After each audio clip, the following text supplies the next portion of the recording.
Англияда 2 аптада қазіргі істеп жатқан фирмамда қанша таптым. Алдыңғы 2 аптаныкын салдым, көрдіңіздер. Енді осы жолғыны түсінікті қылып айтуға тырысам. 2 аптада маған фирма жұмыс берген 116 сағат. 116 сағатта мен 995 мың теңге ақша таптым 2 аптада. Ал бұл 995 мың теңгеден менен ұстап қалды налог, страховка, 2 аптаға караванға тұрған уақытым ұстап қалды.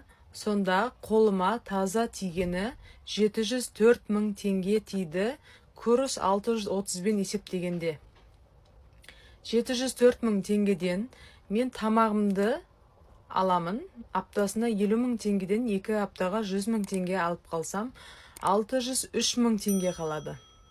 600 мың теңге, 600 мың теңге мен сонда қолыма таза қалды 2 аптада. Шығындарды, тамақты барлығын алып тастағанда. Ойлаймын, осы жолы бәрі түсінікті болды деп.